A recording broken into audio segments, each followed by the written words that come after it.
Shalom, doa saya saudara semua pendengar dan pemirsa di seluruh dunia, saudara dalam keadaan sehat, terus mencari Tuhan, terus rindu firman Tuhan yang akan mengubah dan memberkati hidup saudara. Saya akan menyambung kisah mengenai Esau yang di episode From Exile yang lalu, tetapi ini dari sisi yang berbeda. Kali ini dari sisi Ribka dan Yakub. Bagaimana kita mewujudkan rencana Tuhan dengan cara Tuhan? Bukan mewujudkan Tuhan dengan cara daging. Nah, kita akan baca dari Kejadian 27 ayat 5 sampai 6 dan ayat 8 dan 10. Tetapi Ribka mendengarkannya ketika Ishak berkata kepada Esau anaknya, setelah Esau pergi ke padang memburu seekor binatang untuk dibawanya kepada ayahnya, berkatalah Ribka kepada Yakub anaknya, telah kudengar ayahmu berkata kepada Esau kakakmu, maka sekarang anakku, dengarkanlah perkataanku seperti yang kuperintahkan kepadamu. Bawalah itu kepada ayahmu, supaya dimakannya, agar dia memberkati engkau sebelum ia mati. Saudara, kisah ini adalah ketika Ribka, mamanya Yakub dan Esau, mendengar bahwa Ishak suaminya akan berkati Esau, anak mereka. Ia segera mengatur rencana dengan Yakub agar Yakub yang diberkati. Bukan semerta-merta karena Ribka sayang kepada Yakub, tetapi karena ia sendiri saat mengandung dan bertanya kepada Tuhan, dia masih ingat bahwa Tuhan berkata, yang sulunglah yang akan menjadi hamba dari yang bungsu. Itu ada di Kejadian 25 ayat 23. Jadi dia pikir hal ini gak bisa dibiarkan terjadi, kebalikannya. Hanya saja cara Ribka tidak benar. Dia menipu suaminya, dia memperdaya suaminya yang sudah buta, dan menyamarkan anaknya yang mana jika ketahuan itu bisa jadi kutuk. Dan kita tahu apa yang terjadi dengan Ribka atas modus yang dilakukannya ini di alam roh. Meskipun usahanya berhasil menempatkan rencana Tuhan pada posisinya, tetapi ini di alam roh fatal. Kebohongan menabur menuai. Ya, kita tahu ternyata Yakub juga dibohongi oleh Laban sampai 10 kali. Jadi rencana Tuhan itu seharusnya tetap diwujudkan dengan cara Tuhan. Sebab Tuhan selalu punya cara untuk membuat rencananya berhasil, tidak harus dengan tipu daya. Nah, seandainya Ribka mengajukan alasan-alasan kepada suaminya, alasan yang tepat, seperti misalnya, Esau itu sudah menjual hak kesulungannya, dan Esau memperistri 2 perempuan Kanaan.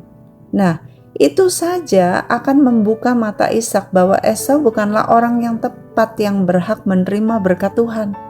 Juga alasan itu sebenarnya justru membuat tindakan Ribka sangat terpuji dan tidak bercela dalam kekekalan.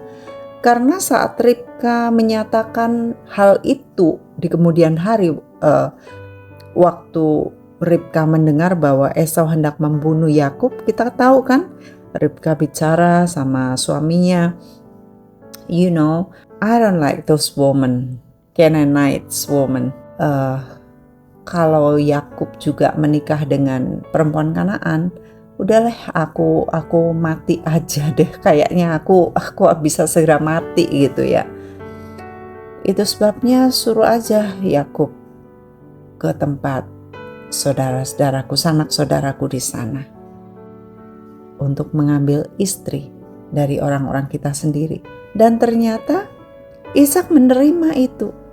Jadi sebenarnya jikalau Ribka mengambil tindakan yang baik, memikirkan yang baik, merencanakan yang terbaik dengan cara yang baik, Ribka seharusnya tidak akan menanggung tanda kutip kutuk di alam roh. Baik kutuk terhadap dirinya karena dia bohong, dan kutuk terhadap Yakub yang karena atas modus Ribka mamanya, Yakub juga akhirnya menyanggupi untuk berbohong. Ya, kita agaknya mempelajari di sini kemungkinan Ribka itu melihat bahwa Ishak sudah lebih sayang kepada Esau, sehingga kemungkinan dia tidak punya cara untuk bicara dengan kepala dingin dan mempengaruhi suaminya selain berbohong. Ishak pun sebagai ayah dalam hal ini gagal atau tidak melihat kesalahan-kesalahan Esau sebagai pribadi yang tidak layak menyandang berkat otoritas ilahi, karena nampaknya ia sudah tertutup makanan kegemarannya.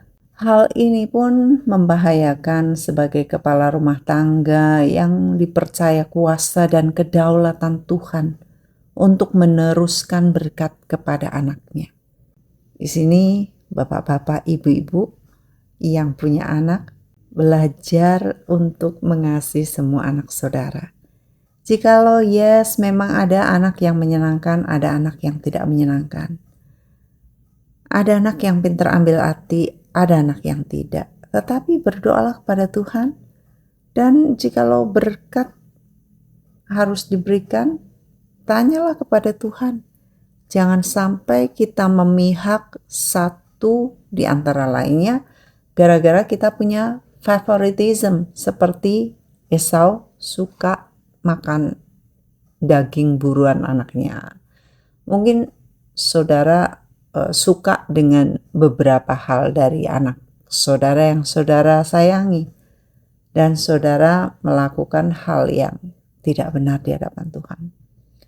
Nah, di sini kita juga belajar lagi bahwa terbukti Yakub bisa menyatakan dengan mengatakan kepada ibunya, bagaimana jika bukannya berkat tetapi kutuk yang aku terima? Ini menandakan bahwa Ishak bisa saja keras dan kutukan bisa saja keluar dari mulutnya. Dengan jawaban Ribka bahwa dia bersedia menanggung kutukan itu, nampaknya kekerasan dan kutukan bisa saja keluar dari mulut Ishak. Walaupun setelah kasus itu terjadi dan terbongkar kebohongan Yakub, Ishak nggak marah atau nggak ngutuk. Tentu ia menyesali semua yang terjadi kan. Namun Ishak juga gak bisa menarik berkatnya. Dia harus berpikir keras serta bertanya kepada Tuhan, kenapa semua modus operandi itu bisa tembus di alam nyata dan di alam roh, meskipun dia sudah curiga dengan suara Yakub. Pelajaran salah besar yang sangat mahal, yang tidak dapat dihapus atau diulang dari awal.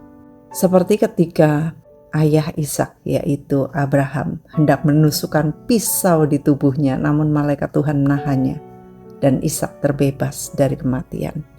Itu bisa diulang, tetapi hal yang salah yang terjadi yaitu karena favoritism yang salah, dia memberkati Yakub, dan dia tidak bisa berkata apa-apa. Bapak Ibu sekalian, hendaklah kita bijak di dalam mengambil keputusan. Jangan sampai favoritism itu mempengaruhi keputusan kita yang akan kita sesali bumi dan surga, yang akan mencoreng sejarah kehidupan kita di bumi dan di surga. Kisah kesalahan Ishak, kisah kebohongan Ribka, kisah kemarahan Esau, dendamnya, dan kisah kebohongan Yakub, dan yang kemudian Yakub juga dibohongin, tidak bisa dihapus dari sejarah karena itu adalah menjadi suatu kisah dalam Alkitab. Namun tentu dosa mereka semua sudah dihapus, sebagaimana dosa kita sudah dihapus saat kita percaya pada Yesus. Namun alangkah baiknya jikalau upah kita penuh, jikalau kita berjalan dalam roh dan bukan dalam daging. Jikalau kita tidak harus berbohong dan menipu.